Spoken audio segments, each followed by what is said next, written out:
once the submissive has expressed their desires and they really become much more psychologically intimate, if that results in any sort of guilt once the experience is done. Absolutely. And how do you deal with that? How do you Well, deal with how that I guilt? deal with it is by talking to them about it, letting them know that this is something they're going to experience. Because the situation is that we are dealing with a high level of not only energy and play, but the endorphins are, they're just pouring out, and the excitement level is really high. And so what happens is, as they start to drop down, which might be within hours, days, sometimes even weeks, they equate that with a form of depression or guilt. And it's not, it's clearly that they're just coming down off that high. So I explain that to them from the very beginning, that don't allow that sensation that you're feeling, which is just adrenaline that is going through your body and changing the acidic levels in your blood, which is what that feeling is. So when they start to understand that, they realize it's a physical change. And they're less likely to equate that with guilt. Do you find that that level of guilt, or that the point where they come down is similar to that experience that a runner may have either during the run or post run, or somebody who's involved in very strenuous athletic activity? Is it similar? Yes. And believe it or not, we experience it too. Um, when I'm finished, a lot of times I'm very exhausted because I'm constantly watching. I need to make sure that that submissive is safe, that the things that I'm doing to them, I'm constantly checking in with them. So it's really important to stay focused. That's my job. And so at the end of that, even I experience it. Some people call it dom drop, some will call it sub drop. There's been articles written on it, but like any other activity, you're going to have that. Unfortunately, a lot of people will put two and two together and they assume that that's guilt, but it shouldn't be. That's the last thing they should feel guilty about. It's a very healthy way to express themselves in a safe atmosphere with someone who understands what they need and what they want. That's obviously very interesting, and it seems like the type of person you must be dealing with is one that has hopefully put a lot of thought into this and is highly intellectual and highly skilled. Do you find that the type of submissive that you attract, or that is attracted to you, is one that has thought this through thoroughly and has a high level of intellect when they come to you? Yes, but there is a reason for that.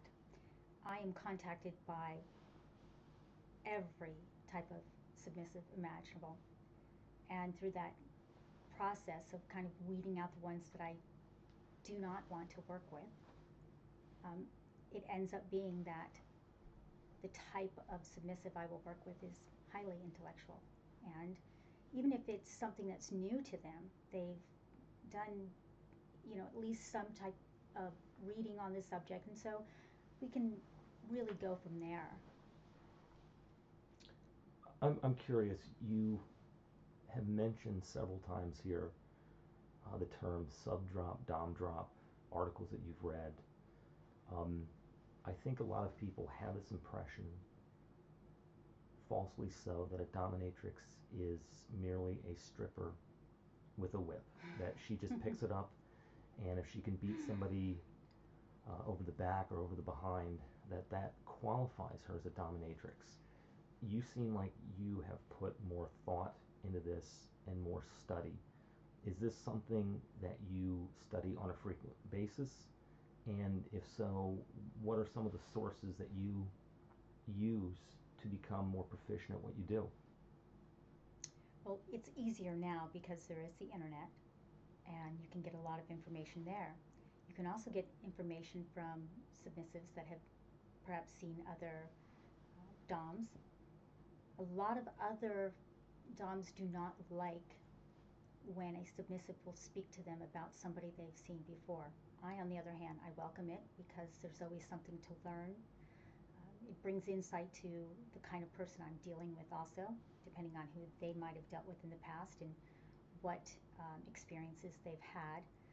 There's also classes, there's so many different ways, videos, manuals, books that you can read from.